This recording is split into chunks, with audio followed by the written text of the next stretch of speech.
Greetings, gentle viewers. I'm trying to think of different things to say to you guys.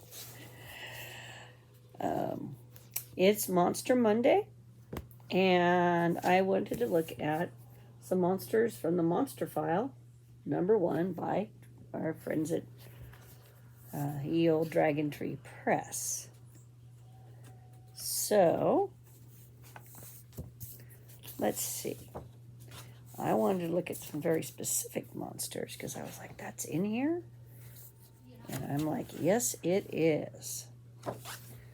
So let's take a look at this one-eyed guy here. Look at that. Ooh.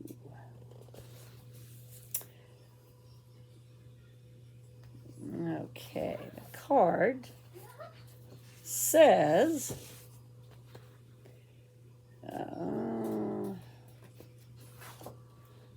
plant men. Now, for those of you who don't know, plant men come from Edgar Rice Burroughs setting. AC is 7, hit die is 4, attack is 3, talons 2, 1d10 each, tail 1d10. Alignment, chaotic evil. Moves 36, intelligence 6 plus 1d6.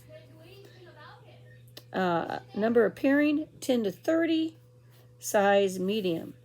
Tail has 20% chance of automatic kill by critical to head. So again, even though these stats can be used with the older versions of Advanced Dungeons and Dragons, that headshot, but they're specifically listing that, has to do with the fact that Arduin, but not just Arduin, I do believe also one of the supplements that came out after the 3 little books also had like locations for hits. But get hit in that head with that tail, and it's so powerful it can kill you, is what they're getting at. So there was actually a way to determine where you got hit in some of these in the older game and of D&D and in Arduin. This creature looks rather like a human-sized kangaroo with a single large eye and a pointed tail. His skin is ghoulish blue, and his blue hair moves with a life of its own. He moves by jumping like a kangaroo, so his powerful hind legs. His eye is white with a white ring around it. His only other face feature is a round hole just below the eye. Each of his arms moves like an elephant's trunk and ends in a 3-fingered hand with long claws. So you can have a lot of fun describing this thing.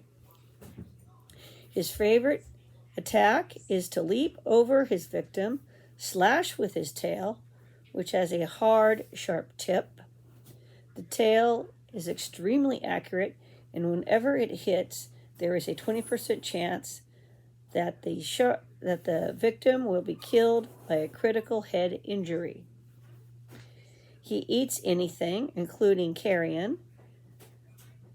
Close examination will discover a mouth is the palm on each hand. So yeah, there's a mouth on each hand palm. The throat runs through the arms. The mobile hairs, which resemble spaghetti, are his ears. So it has a really good hearing. All right. And yeah, that comes from the Barsoom series of Edgar Rice Burroughs, like Princess of Mars, those books. And you're like, well, why would they put that in there? Well, first of all, original D&D books actually mention a bunch of creatures from Edgar Rice Burroughs books, to be exact. And here's another one. And that's why I wanted to do these. See this? Look at that lion there. Isn't he a little strange? Look at all those extra legs. It ain't no lion. They read that and they decided they'd come up with the terms. So let me find it. It's a Banths.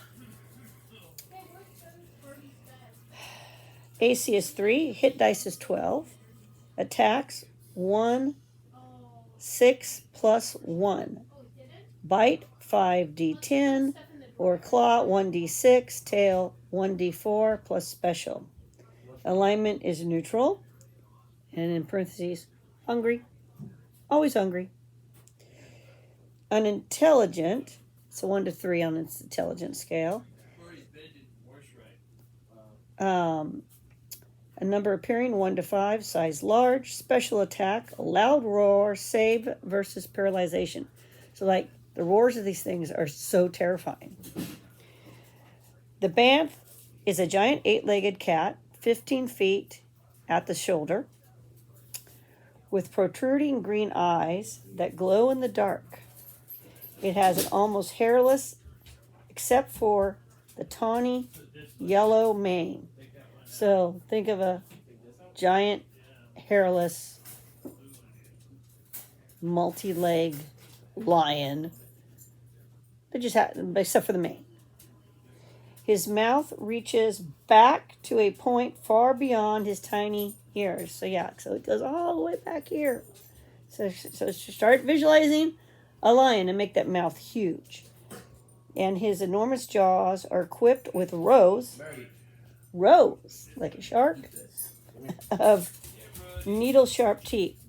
His powerful tail strikes like a whip for 1d4 damage. His roar is so weird that even intelligent creatures who hear it must save versus paralyzation or be unable to move for 2 melee rounds.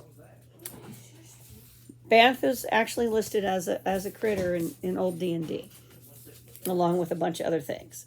But they never gave you stats, and, you know, they never made it into the monster manual for, shall we say, trademark, copyright, legal issues, probably. But there you go.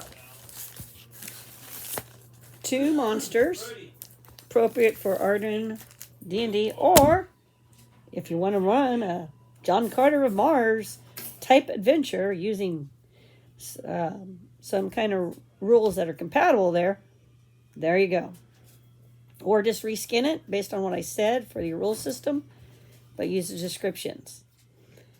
And make them terrifying. Both those monsters in the books, they're in different books, but both those monsters are absolutely deadly and terrifying.